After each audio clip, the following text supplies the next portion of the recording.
bara giingummaa kooti faarfannaan barreesse. Konsertii faarfannaa sana deemta? Eventually. Hinawwina iddoo biraa raajiin nugee iddoo jira Yesuus doomesse bokkaa fidoo yoo dhibee dhidhimee qoramse obsa fixuu kun yoo cimee falli dhibee Waaqayyo hoo duraan nutti himee yoom nurraa jijjime. Biyya Keeniyaatti namichi ani Yesuus jechuudhaan bartoota 12 kan qabu namoota hedduu Yesuus ta'uu isaa amansiisaa jiraachuun dhagahamee jira. Faarfataa Danstaa Insarmuu fi maatiin isaa gammachuu guddaan guutamanii jiru. Maaltu ta'eefi dhimma faarfataa kabaadhaaf waamichi addaan taasifame maalidha kan jedhu guutummaatti kan bal'inaan isin biraan geenyu ta'a. Nagaan Waaqayyoo hunduma keessaniif haa ta'u. Saayitii kana miidiyaa keessan Warrior Christian Media irraa odeeffannoo kiristaanummaa wal qabatan qabannee dhufneerra. Like gochuun jaalala nuuf qabdan nuuf ibsaa jecha namooti haarawaan gara chaanalii keenyaa dhuftan baga nagaan dhuftan isin jenna. Subscribe gochuun maatii chaanalii keenyaa ta'a jecha kallattiimaan gara odeeffannoo saayitii kanaaf qabannee dhufneetti gaafa isin dabarsinu.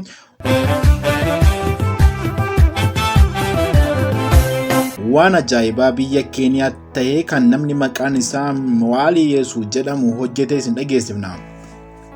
Mwali Yesu namni jedhamu kuni ani Yesuus isa waggoota 2000 dura Yerusaalemitti ajjeefamedha jechuun afgaaffii miidiyaan Afrimax jedhamu godheef irratti dubbateera. Namichi Afrimax Afrikaa waliin gaaffiif deebii taasise kun maqaa isaa barsiisaa Yesuus akka ta'ee fi dhuguma Yesuus ta'uu isaa baay'ee mirkanaa'aa akka ta'e dubbateera.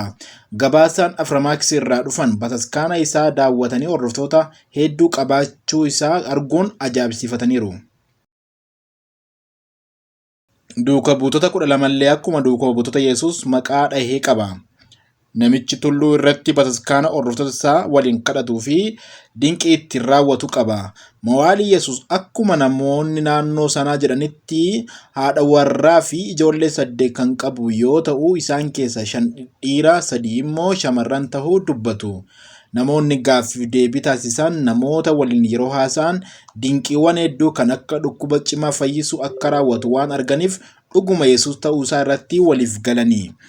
Namni tokko waldaa isaa keessa osoo hin seenin dura kutaa gaabbii keessa darbee akka itti kadhatuu fi kophee isaa dhiisee deemuu qaba. Kophee uffachuun gara mana kiristaanaa seenuun akka cubbuutti ilaalama.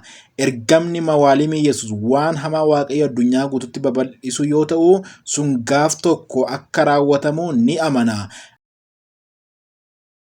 Dhaggeeffattoota keenya namichi Yesuus jedhee dubbatu kun ergamni isaa maalidha jettume? Yesuus isuma dhugumaadha moo? Sagalee Waaqayyoo akkas jedha.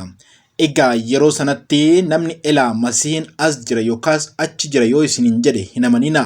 Masiihoonni sobaatii fi raajonni sobaa ka'anii yoo danda'ame warra Waaqayyoof waaman iyyuu akka wallaalchisaniif milikkita gurguddoo fi dinqii baay'ee in agarsiisu jedha. Maatiyos boqonnaa 24 lakkoofsa 23-24 dubbise. Dhaggeeffattoota keenya yeroo baay'ee hammaattuu keessa jirra. Yeroo kana keessatti wanti nurraa eegamu sagalee Waaqayyoo sirriitti dubbisnee akka isaatti jiraachuudha. Gidduutti gara chaanalii keenyaa kan dhuftan baga nagaan dhuftan jechaa chaanalii keessan kana subscribe gochuun odeeffannoo kiristaanummaa wal qabatan barsiisoo fi wayitaawaa argadhaa isiniin jenna. Odeessa keenya lammaffaatti yeroo dabarru faarfataa jaallatamaa fi dhaloota kanaaf kallattii garaagaraa ergaa dabarsuun kiristaanotaaf sagalee ta'uun tajaajilaa jiru Paaster Faarfataa Dastaa Insarmuu mucaa intalaa argatee jira. Maatiin isaa jaalalaa fi wal dhaga'uudhaan kan guutaman akkasumas fakkeenya dhaloota si'anaa kan ta'an Faarfataa Dastaa fi haati warraa isaatiitiin guyyaa kaleessaa jechuun Jaanuwaarii 15 bara 2023 mucaa kana argatan. Waaqayyo waan ajaa'ibaa godheefi maaltu ta'eef kan jedhu kan obboleessi keenya Faarfataa Dastaa fuula Facebook isaa irratti barreesse akka kanaan isin dhageessifna. Ciniinsuu daqiiqaa 2 Gooftaa koo gaarummaan ati anaaf lakkoofsisaa jirtu kuni tokkoon isaallee anaaf hin malu ture. Araarri kee fi jaalalli guddaan ati karaa ilma kee Yesuus Kiristoos anatti agarsiiste sun garuu kana hundumaa godheera. Dhaga'uullee gurra kootiin dhaga'een ture. Amma garuu ija koon si argeera. harka kee yoo ta'e malee namni attamitti daqiiqaa lamatti mixatee da'a. Uf cinatti ijaan si argeen gooftaa koo ulfinni hundumtuu maqaa keessa qulqulluuf haa ta'u. Akkuma ati eebba kaasuu na guutte teessoon kee ulfinaan haa guutu. Faayaa dastaa olaanaa welcome to the world jechuudhaan gargaarsa waaqayyo isaaf godhe dubbateera. Gammachuun keessan itti haa fufu, mucaan keessan isiniif haa guddattu jechaa. Odeessa birootti gaafa dabarru faarfataa kabaa Fiidoo yeroo darbe keessa manni isaa gubatee akka ture hedduun keenya ni beekna. Haa ta'u malee hanga ammaa maatii isaa fi faarfataa kabaan mana keessatti boqotan hin argatin jiru. Egaa faarfataa kabaan nama kiristaanummaa keessattiin bu'aa bahii hedduu dabarsedha. Haa ta'u malee hanga ammaa mana ofii isaatii hin qabu. Baay'ee nama gaddisiisa. Baay'een keenya waamicha birmannaa obboleessa kanaaf godhame dhageessanii waan qabdaniin obboleessa kana faana hiriiraa jirtu. Waaqayyo isin haa eebbisu. Hammayyuu namootni hirmaatiin jirtan waanuma qabdaniin bira dhaabbadha jechaa dilbata dhuftu amajji 14 waldaan amantoota Oromoo Finfinnee kan Gullalleetti argamutti koonsartiin faarfannaa guddaan dhimma gargaarsa obboleessa keenyaa qophaa'ee jira. Egaa namooti naannawaa Finfinnee jirtan achi deemtanii jaalala keessan waan qabdaniin obboleessa kanatti agarsiisaa jechaa namooti biyya ambaa jirtan bakkuma teessan teessanii irratti akka hirmaatan kabajaan isin gaafanna. Tole waan jettaniif eebbifamaa jechaa namoota hin dhagahin jiran biraan akka ga'uuf viidiyoo kana qoodaa fi isiniin jenna. Dhaggeeffattoota keenya odeessa saayitii kanaaf qabanne kanuma hanga ammaati. Odeessa wayitaawaa fi barsiisoo maddeen amanamoo irraa karaa miidiyaa keessan World Christian Media argachuuf namooti haarawaan dhuftan chaanalii keessan kana subscribe gochuun mallattoo bilbilaa tuquun ol kan jettu irra godhaa. Odeeffannoo reetiin argadhaa isiniin jenna.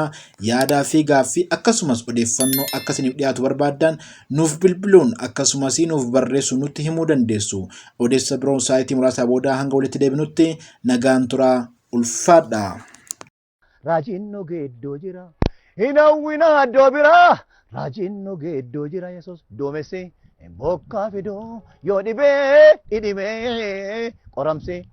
Obsa fixuu kun yoo cimee falli dhibee waaqayyo hoo duraan nutti hime yoom nurraa jijjime yoo ardi nagaa dhabee yoo oola deemaa ni cabe yoo ardi nagaa dhabee yoo oola deemaa ni cabes ammayyuu abdii jira waaqayyo bira ammayyuu nufoo abdiin jira ameen abdiin jira waaqayyo bira baratti bokkaan badee caamsaan biyya rukutee amantiidhaan faarfatee eessay kiraara butee sabni beela'ee quufe.